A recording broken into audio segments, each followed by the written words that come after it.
মা, হ্যাঁ কি হলো? ভাত বাড়ছো কেন? এখন 12:30 বাজে। আয়, তুই আয়, আমি খেতে দিচ্ছি, আয়।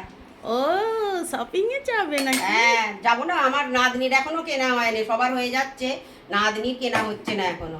সেই জন্য আমি খেতে দিয়ে দিই, খেয়ে নে তাড়াতাড়ি।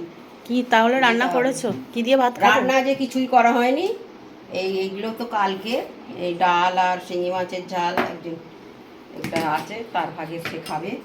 হ্যাঁ, আজকে কই মাছের তেল কই করেছি, আর আমরা খাবো এই যে ইলিশ মাছ সর্ষে পোস্ত দিয়ে করেছি। Thank you, thank you. হ্যাঁ কালকে তো বলছি ওইটা দাও আমাকে, ওইটা দাও। করেছি, আচ্ছা দিচ্ছি।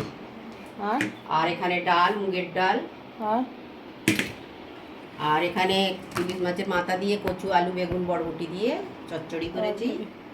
এই তরকারি তো তুমি খাবে না, তাই আলু সিদ্ধ, ডিম সিদ্ধ তোমার সকাল আর খাওয়াওনি, বেগুন ভাজা এসব রয়েছে, এগুলো তোমারই আয়োজন। তুমি কচুর তরকারি ঠিক খাবে আছে, না দিয়ে বলে, দাও, দিয়ে তাই দাও। আমি এইসব আয়োজন করেছি তোমার জন্য। তুমি কি দিয়ে খাবে? ভাবতে হবে তো।